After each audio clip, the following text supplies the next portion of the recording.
एक नाम जो सिर्फ 20 साल की उम्र में आतंक का दूसरा नाम बन गया। जी हां, आज हम बात कर रहे हैं दुर्लभ कश्यप की। ये कहानी है एक छोटे से शहर के लड़के की जो सोशल मीडिया के जमाने में गैंगस्टर बना और उसका अंत उतना ही भयानक हुआ जितनी तेजी से वो उभरा था।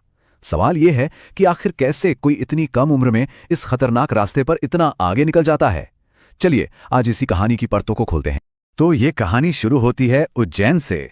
सोचिए, महाकाल की नगरी, जहां हर सुबह घंटियों और मंत्रों की आवाज गूंजती है। एक ऐसी जगह जहां लोग मन की शांति के लिए आते हैं, आध्यात्म के लिए आते हैं। लेकिन जरा सोचिए, क्या होगा जब इसी पवित्र धरती पर अपराध अपनी जड़ें जमाने लगे। और हुआ ये कि इसी शांत शहर में एक नाम खौफ का दूसरा नाम बन गया।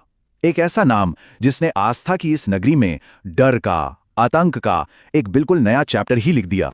तो अब सवाल उठता है, कौन था ये दुर्लभ कश्यप और कैसे कैसे वो इतनी सी उम्र में उज्जैन के क्राइम वर्ल्ड का सबसे बड़ा चेहरा बन गया। चलिए सबसे पहले यही समझते हैं। तो नाम था दुर्लभ कश्यप। उम्र वो जिसमें लोग अपना करियर बनाते हैं, फ्यूचर प्लान करते हैं। लेकिन इसकी एम्बिशन एकदम अलग थी। इसे बनना था अपराध की दुनिया का डॉन।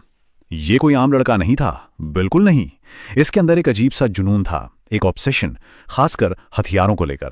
ऐसा लगता था जैसे वो किसी फिल्म के गैंगस्टर कैरेक्टर को असल जिंदगी में जी रहा हो।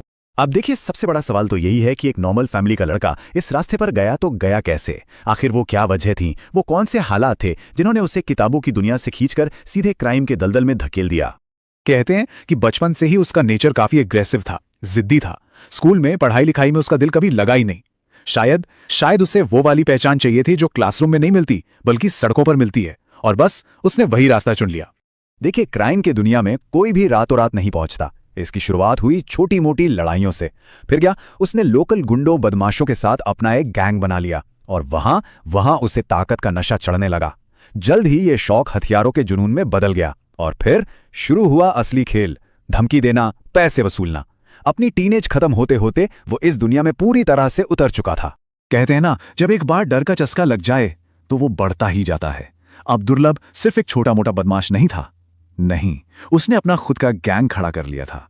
ये वो दौर था जब उसने खुलेआम सबके सामने शहर के कानून को चैलेंज करना शुरू कर दिया। और यहीं पर उसकी कहानी में एक बहुत बड़ा ट्विस्ट आता है। देखिए, पुराने गैंगस्टरों की तरह वो हिंसा भी करता था, वसूली भी करता था, सब कुछ। लेकिन उसका सबसे बड़ा हथियार था सोशल मीडिया। सोचिए, वो हथियारों के साथ अपनी फोटोज डालता, फेसबुक पर लाइव आता था और पुलिस को धमकियां देता था, खुलेआम। उसने अपने डर को एक ब्रांड बना दिया था, एक ऐसा ब्रांड जो यंगस्टर्स को अपनी तरफ खींच रहा था। उसका क्रिमिनल रिकॉर्ड